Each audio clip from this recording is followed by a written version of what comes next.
Hello everyone, I am Alaskan Nymph and I want to show you this cute little house I made. This house is on a multiplayer server with a couple of friends of mine. You can see some of their builds over here. I'm very proud of how this house and its surrounding area turned out, so I would like to show it off. And hey, maybe you'll learn something about building on the way. The area that I started with is absolutely beautiful by itself. Location is definitely a big part of making something look nice. I terraformed a little creek to help lead you up to the house when you walk into the meadow biome, as well as giving it a vibrant front garden that might poke you if you're not careful. The house itself is made of spruce, oak, and andesite.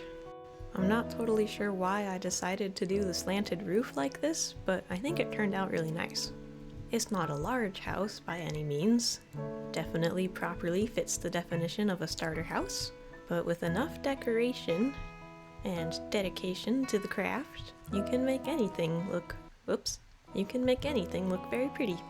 Some tips and tricks you could take from this house is the barrels as supports at the end of spruce beams, the walls being inset one block to get some extra depth, fence gates, both closed and open, create an illusion of some kind of support, and I can't resist adding a little front porch to my house.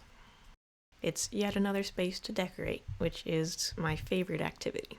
As for the inside of the house, there's not a lot of space to work with. Still, I added a bright carpet, some paintings, the ever-essential leafy interior, and I have almost enough storage to make it last me for the starter phase. Something I like to do when I'm limited on interior space is stack a bunch of my appliances on top of each other and end it with a grindstone on top. Realistically, this would not be very safe. Also, please don't leave your candles unattended. But this is Minecraft, and when you're working with limited space, it's always fun to see what you can hide in places. For example, I've got this brewing stand up here. I also made a little window. Not quite enough room for a whole second floor, but I've got another flower pot out here.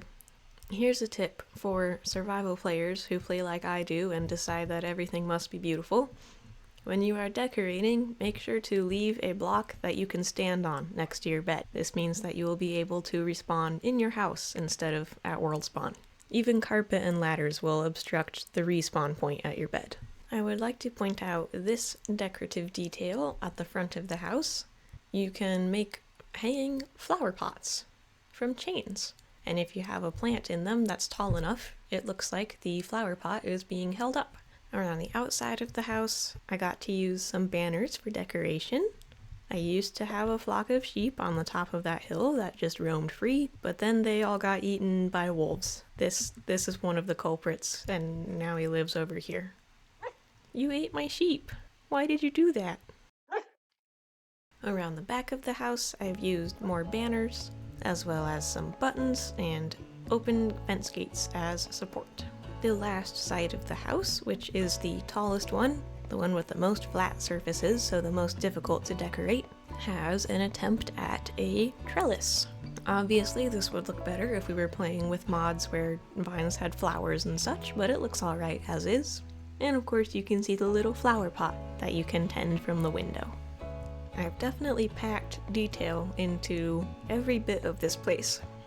And while you certainly can end up with a mess because you tried to put too many details in one spot, I think this looks very cute.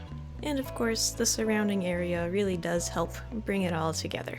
As the sun sets, the firefly bushes in the garden create their wonderful firefly particle effects. The creaking that lives in the town hall is now awake. I don't know why we did that.